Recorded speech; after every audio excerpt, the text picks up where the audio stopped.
아무리 강조해도 지나치지 않은 것입니다. 성도가 성도답게 이 땅을 살아간다 할 때 그 지표가 되는 것 중에 가장 중요한 것이 말씀을 읽고 기도하는 경건 생활입니다. 어떤 사람이, 어떤 성도가 이웃에게 칭찬을 받고 착하게 살고 그리고 하는 일 족족 좋은 성과를 낸다고 해도 그가 기도하지 않으면 문제에 빠질 소지가 참 많이 있습니다. 어떤 문제입니까? 교만이라는 문제입니다. 그리고 또한 육신적으로 건강하고 관계적으로 아무런 문제가 없이, 그래서 너무나 인생이 안정적이라서 기도하지 않는다면, 기도할 필요성을 느끼지 못한다면 육신으로서는 풍성함을 누릴지 모르지만 영적으로는 큰 문제에 빠지게 됩니다. 성도에게 있어서 기도는 참으로 중요합니다. 깨어있게 해주고 하나님과 바른 관계를 유지하게 해줄 뿐만 아니라 영적인 생명력을 누릴 수 있도록 도와주는 것이 기도입니다. 이런 저의 말에 동의하지 않을 분이 이 자리에 없을 줄 압니다. 기도는 중요하다. 여러분 너무나 많이 들어서 아시고 또한 개인적으로도 중요하게 생각하실 줄 믿습니다. 제가 오늘 저녁에 다룰 내용은 기도가 중요하다 이런 단편적인 이야기가 아니고요. 우리가 기도할 때 그렇다면 중요하게 생각해야 할 것들이 무엇인가 하는 이야기를 좀 나눌까 합니다. 예를 들면 우리가 주변에서 만나보는 사람 중에 기도에 대한 주제로 이야기를 나눌 때 나는 기도를 몇 시간씩 합니다 이런 이야기를 하거나, 아니면 저는 기도를 할 때 어떠한 신비적인 체험을 합니다 이런 얘기를 하는 분들을 종종 만나게 되는데, 우리가 그런 접근보다 더 중요한 접근이 있다 하는 것을 이 저녁에 좀 생각해 볼까 합니다. 사실 기도의 시간은 매우 중요합니다. 왜냐하면 인간은 시간 안에서 살아가지 않습니까? 그래서 중요한 일에 더 많은 시간을 할애할 수밖에 없는 존재입니다. 그래서 기도를 많은 시간 동안 한다 하는 것은 기도가 중요하고 하나님과의 관계가 소중하다 하는 반증이 됩니다. 그래서 우리가 시간을 오랫동안 기도하는 것, 그런 것 무시할 수는 없습니다. 하지만 어떤 사람이 나는 몇 시간 기도했습니다 하는 그 시간에만 집착할 때는 문제가 된다는 겁니다. 하나님과의 관계, 하나님과 깊은 교제, 그리고 기도를 통해서 하나님 안에 누리는 그 은밀한 것들을 다 무시한 채로 나는 3시간 기도했음, 나는 2시간 기도했음, 이런 것들에 집중하기 시작하면 신앙이 기계적으로 변질될 가능성이 있습니다. 시간은 중요하지만 시간만 중요한 것은 아니다 하는 것을 좀 기억하셨으면 좋겠습니다. 또한 기도하면서 신비적인 체험을 하는 것, 그것은 체험적으로는 어떤 중요한 의미를 가질 수 있겠습니다. 하지만 신비적인 체험을 많이 한다고 해서 우리의 경건이 더 뛰어나지는 것은 아니다, 이런 생각도 여러분들이 한번 해보시면 좋겠습니다. 제가 설교 시간에 몇 번씩 말씀드렸지 싶은데, 제가 20대 때 기도원을 열심히 다녔지 않겠습니까? 그러면서 기도원에서 사모하는 약 3종 세트가 있어요. 방언을 하고 또한 신유의 은사를 체험하고 조금 더 나아가서 귀신을 쫓아내고 입신을 하고 이런 것들. 20세 때 그런 것들을 너무 많이 사모했습니다. 그리고 직간접적으로 그런 것들을 많이 체험하기도 했었습니다. 그런데 지금 돌아보면 그렇다고 해서 제가 경건에 풍성하고 뛰어난 은혜를 누렸었는가? 그거는 조금 다른 문제더라고요. 기도원에서 만나는 많은 분들, 그런 분들에 대한 경험을 하면서도 또 그런 회의적인 생각들을 해보고는 했습니다. 체험은 참으로 중요한 부분이 있습니다. 하지만 그것이 전부가 아니다 하는 것도 우리가 기도에 대해서 생각할 때 한번 생각해 보아야 하겠습니다. 그렇다면 기도에 대해서 중요하게 우리가 생각해야 되는 것은 무엇입니까? 답은 정해져 있죠. 성경적인 기도. 성경적인 기도가 매우 중요합니다. 나의 기도의 내용과 기도의 모습, 기도의 방식이 과연 성경적인가 하는 것을 우리가 항상 생각하면서 기도를 해야 합니다. 우리의 기도가 성경의 지배를 받지 못한다면 우리의 기도는 나의 생각 혹은 내가 살아가는 문화, 사회적인 통념, 공동체의 가치관의 지배를 받게 되어 있습니다. 우리 공동체가 어떤 신비한 것을 더 많이 추구하는 공동체라면 기도를 하면서 자연스럽게 신비한 것을 추구하게 되어 있습니다. 우리 공동체가 내가 살아가는 곳이 문화적인 가치를 많이 둔다면 기도를 할 때 그런 쪽으로 쏠리게 되어 있다는 겁니다.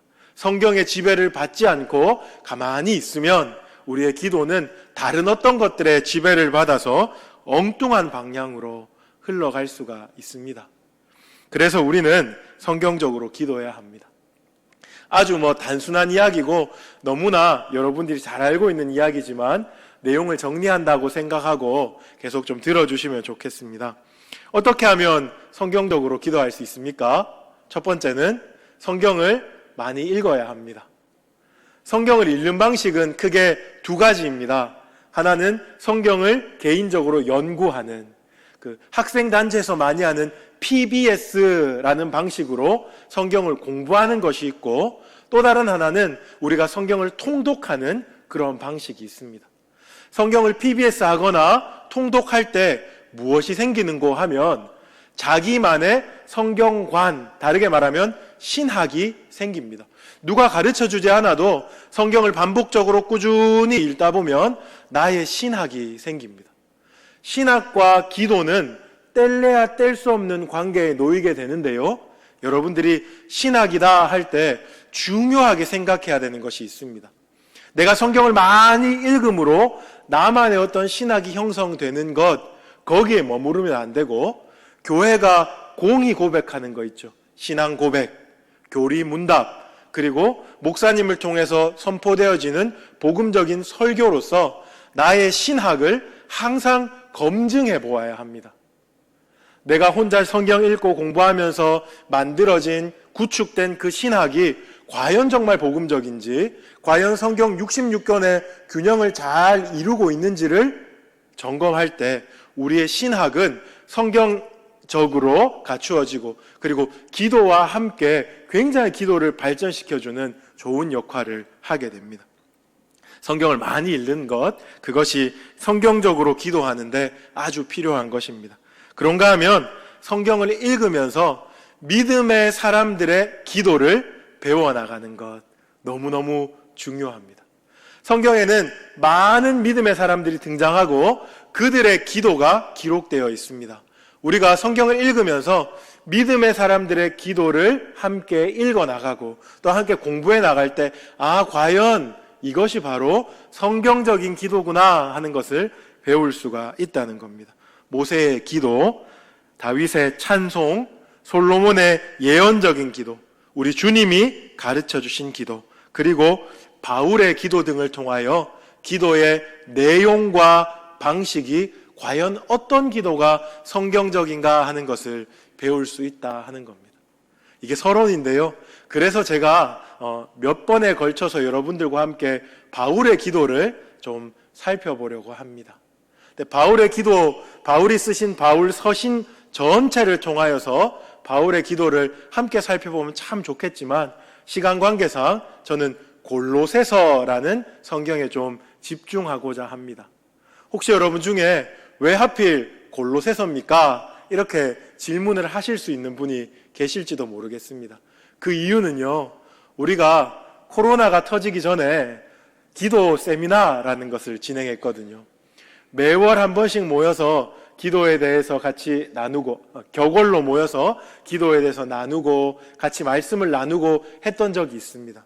그때 제가 바울의 기도라는 주제로 함께 말씀을 나눴었고, 로마서, 에베소서, 빌립보서를 한번 서머리했던 적이 있습니다. 그래서 이번에 순서가 골로새서입니다. 혹시 기도 세미나에 못 들으신 분도 상관이 없습니다. 왜냐하면 바울의 기도는 어느 성경을 들고 꺼낸다 한들 그의 기도의 모습과 또한 그의 기도에 대하는 태도, 내용들은 비슷비슷하기 때문에 그렇습니다. 오늘 저는 본격적으로 골로새서 본문을 다루면서 바울의 기도에 대해서 함께 다룰 텐데요. 1장 9절을 함께 읽었죠. 1장 9절 상반절의 내용으로 세 가지 교훈을 좀 같이 생각해 볼까 합니다. 첫째로 바울이 지금 골로새 교인들에게 편지를 쓰고 있고 그 편지에서 이렇게 말하고 있습니다. 내가 당신들을 위하여 간구하고 있습니다 라고 기록하고 있습니다. 그런데 놀라운 것은 바울이 골로새 교인들을 한 번도 만나본 적이 없다 하는 겁니다. 이 편지를 쓸 때까지 바울은 골로새 교인들을 한 번도 만나본 적이 없습니다. 본문 1장 7절을 한번 보십시오. 상반절에 보시면 이와 같이 우리와 함께 종된 사랑하는 에바브라에게 너희가 배웠나니 라고 기록되어 있습니다. 골로새 교인들이 누구한테 배웠다고요? 에바브라에게 배웠다고 나옵니다. 골로새 교회를 세운 바울의 동역자가 바로 에바브라입니다. 에바브라는 누구인고 하면 그는 바울의 동역자인데 엄밀히 말하면 바울이 복음으로 낳은 영적인 아들 중에 한 명입니다. 바울이 로마의 감옥에 갇혀 있을 때 에바브라는 바울을 이렇게 바울의 수종을 들었던 자이기도 합니다. 그래서 방금 읽었던 본문 7절에서 바울은 에바브라를 말할 때 나의 사랑하는 에바브라다 그렇게 말합니다. 가깝고 사랑하고 귀하게 여기는 바울의 동역자이자 영적인 아들이라는 겁니다.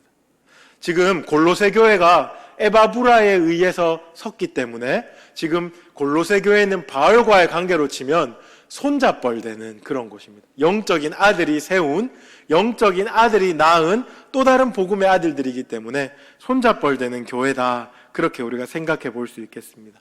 제가 말씀드렸듯이 손잡벌되는 교회이지만 바울은 골로새 교인들을 한 번도 만나본 적이 없습니다. 그래서 9절에 이렇게 말하고 있습니다. 우리도 듣던 날부터 라고 말하고 있습니다.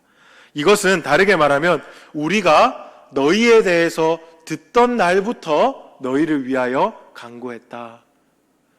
바울은 지금 골로새 교회의 소식을 직간접적으로 전해 들으면서 그 교회를 위해서 기도하고 있는 것입니다. 저는 이 부분이 기도에 있어서 매우 중요한 한 부분이라고 여러분에게 말씀드리고 싶습니다. 바울의 기도의 반경은 굉장히 넓었던 것 같습니다.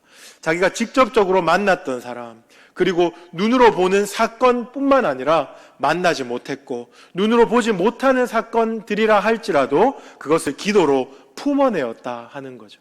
기도의 반경이 매우 넓었습니다. 그렇다면 우리의 기도의 반경은 어때야 하겠습니까? 바울의 기도가 성경적인 기도이니 우리의 기도의 반경 또한 바울의 기도의 반경처럼 넓어야 한다 하는 결론에 이를 수 있겠습니다. 100년 전 이야기를 잠시 드리겠습니다. 100년 전 구한말 조선에 미국과 영국과 호주와 그리고 여러 나라의 선교사들이 선교를 하러 왔었죠. 그들이 어떻게 조선에 대해서 듣게 되었습니까? 자기의 나라에서 부흥회 이런 거 참여하다가 중국 이야기 듣고 일본 이야기 듣다가 조선에 대한 이야기를 들었습니다. 조선 땅엔 아직 복음이 전해지지 않았다더라. 그들은 인습과 미신에 매여서 악한 영의 종노릇 한다더라. 이런 얘기를 듣고 마음이 뜨거워졌습니다. 먼저 조선을 위해서 기도했겠죠. 하나님, 조선에도 복음이 전파될 수 있도록 도와주옵소서. 기도를 할 때 하나님의 콜링이 있었습니다. 네가 가라. 그렇게. 그래서 그들이 정말 9억 마일리 멀고 먼 땅에서 조선을 향해서 배를 타고 오게 되었습니다. 조선에서 복음을 전하게 되었죠. 근데 그들이 복음을 전했을 뿐만 아니라 조선의 상황을 각자의 모국에 편지와 전보를 통해서 연락을 주었습니다. 그러면서 조선 땅은 전 세계의 기독교인들의 기도의 창고가 되었던 겁니다. 조선 땅에 그들의 기도가 쌓임으로 말미암아서 지금 우리가 그것을 누리고 있는 거죠. 조선 땅에 한 번도 와보지도 않았고 조선 민족이 어떻게 생겼는지 알지도 못하던 사람들이 그 조선 민족들을 위하여, 우리의 조상들을 위하여 기도했다는 겁니다. 그래서 우리나라가 지금 이러한 열매를 먹고 있다 하는 것을 우리가 좀 기억하면 좋겠습니다. 우리가 기도의 힘이 그렇다 하는 것을 믿을진데 우리 또한 사도 바울처럼 눈으로 볼 수 없는 그 나라, 한 번도 만나보지 않았던 그 나라에 있는 그리스도인들, 교회를 위하여 기도하는 것이 마땅하지 않겠습니까? 하나님은 하나님의 그 기쁘신 뜻대로 하나님의 일을 이루십니다. 그런데 그 기쁘신 뜻대로 일을 이루실 때 무엇을 사용하는고 하면 믿는 자들의 기도를 사용한다. 그렇게 우리가 믿고 잘 알고 있습니다. 우리가 기도할 때 우리가 한 번도 가보지 못한 나라, 우리가 그냥 이야기로만 듣는 그 백성들 또한 복음의 수혜자가 된다 하는 것을 우리가 반드시 좀 기억하면 좋겠습니다. 어떤 나라들을 위해서 기도할 수 있겠습니까? 기본적으로는 우리가 파송 선교사님 계신 캄보디아와 인도네시아 이런 데 기도할 수 있겠지요. 근데 저는 이런 데 기도하는 것도 좋지만 지금 사회적으로 좀 이슈가 되는 나라들, 그런 나라들을 위해서도 기도할 필요가 있지 않을까 이런 생각을 해보았습니다. 지금 내전으로 고통당하고 있는 미얀마라는 나라 아시죠? 버마라고 우리가 더 잘 알고 있는 나라. 미얀마, 그 2월 달에 그 쿠데타가 시작됐는데 지금도 그것들이 잘 아물지 않고 있는 상황입니다. 이런 뉴스 기사들을 찾아보다가 궁금증이 생겼습니다. 미얀마 교회, 미얀마 선교사님, 미얀마 그리스도인. 제가 무슨 얘기를 하는지 아시겠죠? 그렇죠? 우리의 기도는 그렇게 가닿아야 됩니다. 미얀마 참 불쌍하다. 우리나라 7, 80년대를 보는 것 같네. 여기서 끝나면 안 되고 우리가 그런 이야기를 들었을 때 미얀마 교회, 미얀마 선교사님, 미얀마 그리스도인들 이런 궁금증을 가지고 그런 기도 제목들에 대해서 관심을 가져야 한다는 겁니다. 인터넷 치면 다 나옵니다. 궁금증을 가지고 치지 않으면 잘 접근할 수 없는 정보지만 미얀마 그리스도인, 미얀마 선교사 이런 내용만 치면 기도 제목이 무수히 많이 뜹니다. 그 중에 제가 발견한 기도 제목, 이런 기도 제목이 있습니다. 미얀마에는 7%의 기독교인과 많은 교단, 교파가 있습니다. 교회가 이번 기회에 영적, 사회적 지도력을 발휘하여 저들의 소망이 되게 하소서. 찾아보지 않았다면 미얀마 나라에 7%나 되는 기독교인이 있다는 것 알지 못했을 것 같아요. 이런 기도 제목을 찾아봤을 때 마음속에 기도가 터쳐나오기 시작하였습니다. 한 번도 가보지 못했고 미얀마 사람 중에 한 사람도 알지 못하지만 하나님이 나의 기도를 사용하실 줄 믿고 한번 이렇게 기도한 적이 있었습니다. 여러분도 이렇게 기도의 반경, 기도의 지경이 좀 넓어지기를 바랍니다. 하나님께서 그렇게 넓어진 기도, 그것을 사용하실 줄 믿습니다. 바울의 첫 번째 기도의 모습, 그의 기도의 반경이 굉장히 넓었다 하는 것을 우리가 배울 수 있겠습니다. 그런가 하면 두 번째로요, 바울은 끊임없이 기도했습니다. 9절 상반절을 다시 한번 보시면요, 이렇게 기록되어 있습니다. 이로써 우리도 듣던 날부터 너희를 위하여 기도하기를 그치지 아니하고. 바울이 기도하기를 그치지 않았다, 이렇게 기록하고 있습니다. 이것은 골로새 교인들을 향한 바울의 마음을 드러내주는 것이기도 하지만 바울이 평소에 얼마나 끊임없이 기도한 사람이었나 하는 것을 우리에게 보여주고 있습니다. 여러분, 기도하기를 그치지 않았다, 쉬지 말고 기도하라, 이게 무슨 뜻입니까? 잠도 자지 말고, TV도 보지 말고, 그리고 마음에 잡생각하지 말고, 내가 좋아하는 드라마 보지 말고, 인터넷도 하지 말고 기도하라, 이런 뜻이겠습니까? 그것은 아닌데, 그렇다면 쉬지 말고 기도하라 무슨 뜻입니까? 이렇게 물으면 쉽게 대답이 탁 하고 잘 안 튀어나옵니다. 제가 기도에 대한 중요한 말씀 한 구절을 소개해 드리겠습니다. 에베소서 6장 18절인데요. 자막을 한번 띄워주시고 제가 한번 읽어보겠습니다. 모든 기도와 간구를 하되 항상 성령 안에서 기도하고 이를 위하여 깨어 구하기를 항상 힘쓰며 여러 성도를 위하여 구하라. 여기 항상이란 말이 두 번 나옵니다. 항상 성령 안에서 기도하고 이를 위하여 깨어 구하기를 항상 힘쓰라. 여기서 항상 이렇게 하라라는 게 쉬지 말고 기도하라라는 겁니다. 조금 쉽게 풀어서 말씀드리면 항상 성령 안에서 깨어서 기도에 대한 마음을, 기도에 대한 감각을 놓치지 말아야 하겠습니다. 바쁘다는 핑계로, 아니면 일이 많다는 핑계로 기도에 대한 감각을 놓쳐버리는 것, 그것 하지 말라 하는 말입니다. 또한 더 나아가서 구체적으로 시간과 장소를 정해서 기도하라라는 겁니다. 우리가 살아가고 있는 24시간, 얼마나 한정된 시간입니까? 그리고 이 24시간 천천히 갑니까? 빨리 갑니까? 굉장히 빨리 가죠.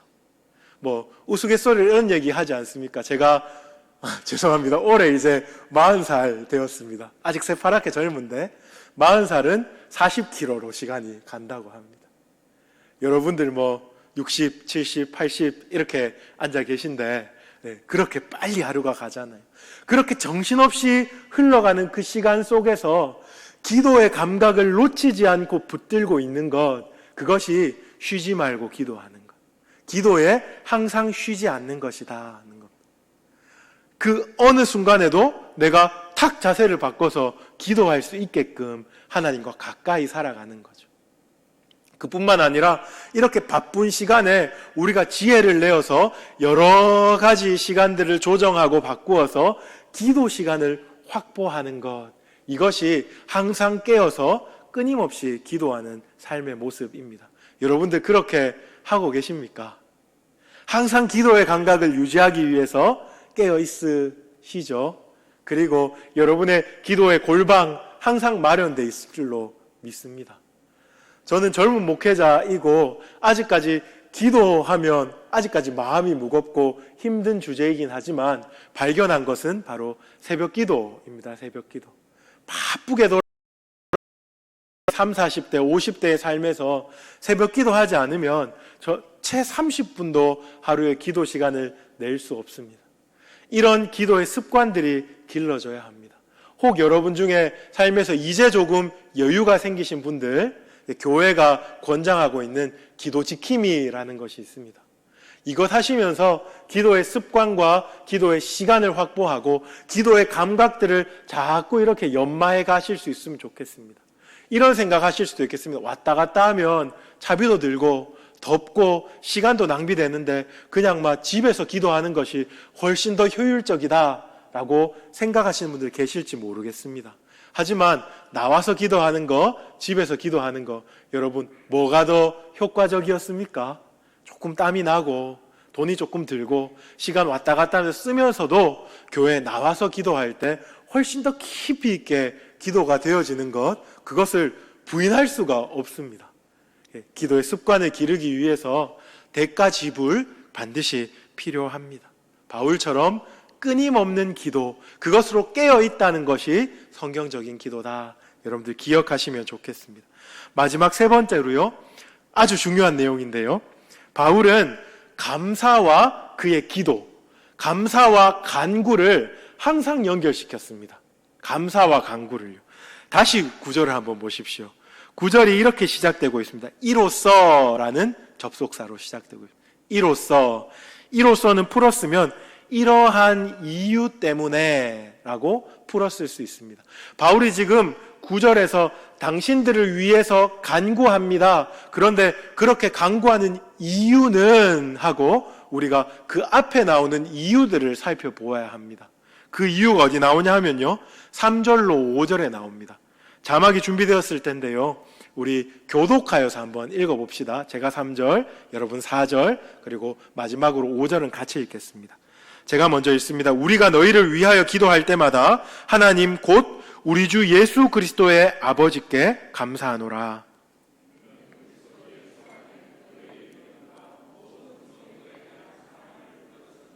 함께 읽겠습니다. 너희를 위하여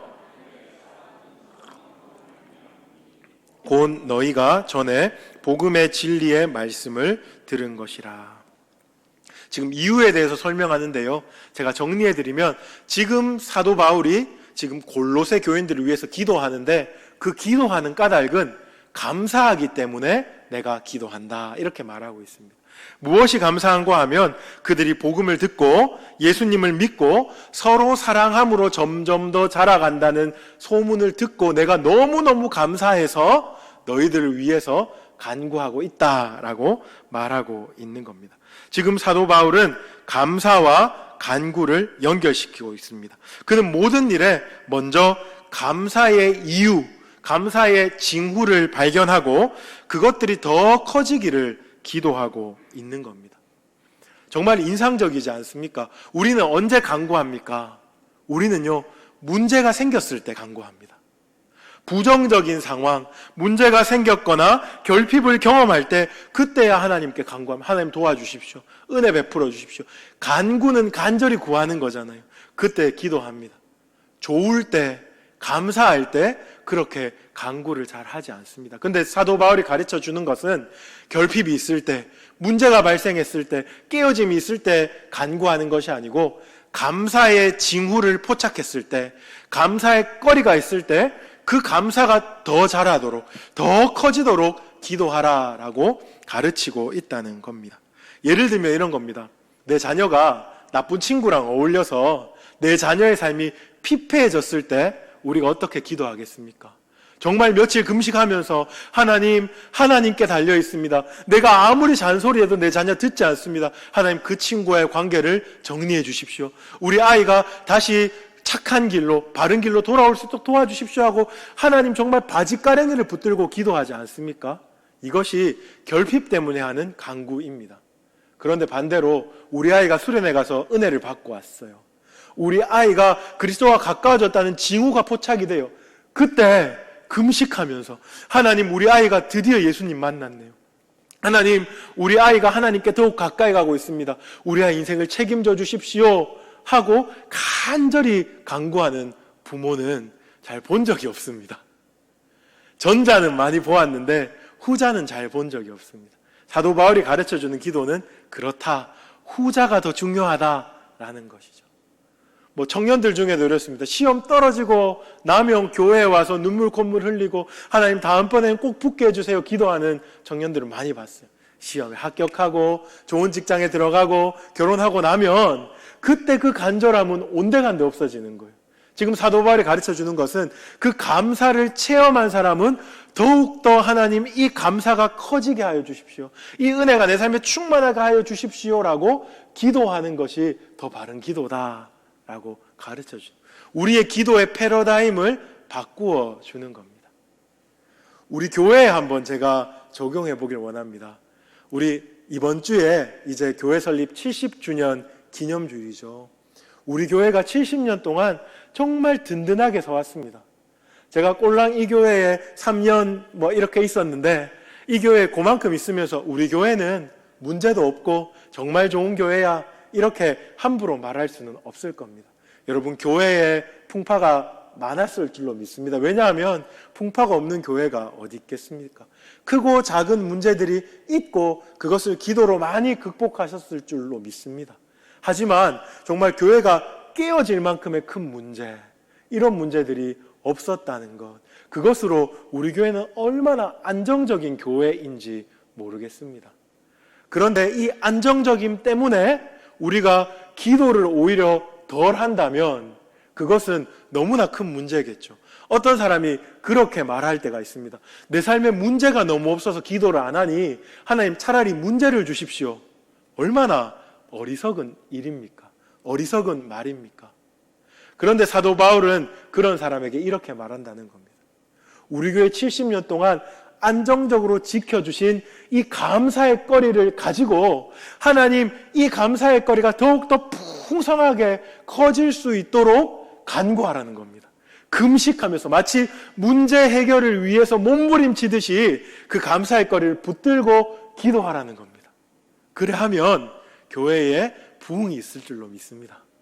이 70주년 우리가 기쁨으로 맞이하고 하나님, 지금까지 70년 동안 이끌어주신 하나님의 은혜가 참으로 큽니다, 그렇게 박수하고 끝내는 것이 아니고 그 은혜의 징후를 탁 포착했다면, 그 감사의 거리를 딱 붙들었다면 하나님, 이겁니다, 이거 우리 교회가 앞으로 이 중구 땅을 책임질 수 있는 안정적인 교회 될 수 있도록 도와주십시오. 세상 흔들리고 사람들 주를 다 떠나도 우리 교회는 믿음의 터 위에 굳건히 서서 정말로 하나님 나라의 복음의 사역을 잘 감당할 수 있는 교회가 될 수 있도록 도와주십시오 하고 70주년 맞이 기념 금식 기도회 이런 거 좀 할 수 있으면 좋겠다라는 생각이 감히 말씀을 준비하면서 생각이 들었습니다.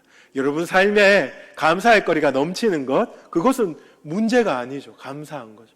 그 감사할 거리가 풍성할 때 사도 바울의 권면을 기억하십시오. 이 감사할 거리를 밟고 이 감사할 거리가 더욱더 풍성해지도록 그렇게 긍정적이고 적극적인 측면에서 기도할 수 있어야 하겠다라는 것 우리가 좀 기억할 수 있으면 좋겠습니다. 말씀을 마무리하겠습니다. 오늘은 서론적인 이야기를 좀 드렸고요. 그리고 바울의 기도의 모습을 통해서 3가지 교훈을 살펴보았습니다. 첫째로 한 번도 만나지 못한 그리스도인들을 위해서 기도할 만큼 우리의 기도의 반경이 넓어져야 한다는 겁니다. 이것은 특수한 은사를 받은 사람에게만 국한된 기도가 아닙니다. 선교 사명, 선교위원회 이런 사람들만 기도하는 것이 아니고 우리가 세상의 이슈들을 접할 때 우리가 만나보지는 않았지만 참으로 어려운 사람의 소식들을 접할 때 그것을 가지고 기도할 수 있어야 한다는 겁니다. 두 번째로 끊임없이 성령 안에서 기도하며 하나님과의 지속적인 관계를 맺기 위해서 힘쓰고 구해야 한다 하는 것. 마지막으로 우리의 감사와 간구가 항상 연결돼야 한다는 것. 결핍과 간구가 연결되고 문제와 간구가 연결되고 아픔과 간구가 연결되는 그 수준을 뛰어넘어서 정말로 감사할 거리들이 포착되면 그것이 풍성해지고 배가 될 수 있도록 우리가 그것들을 붙들고 씨름하며 기도하는 그런 기도 우리 할 수 있어야 하겠다 하는 것을 오늘 말씀을 통해 배웠습니다. 이 말씀을 여러분 기억함으로 우리의 기도가 조금 더 성경적인 기도로 나아가고 하나님을 기쁘시게 하고 또 하나님이 주시는 그 참된 생명과 복락을 누릴 수 있는 그런 은혜가 우리 교회 위에 그리고 여기 앉아 계신 사랑하는 성도님들 위에 있기를 주님의 이름으로 축복합니다.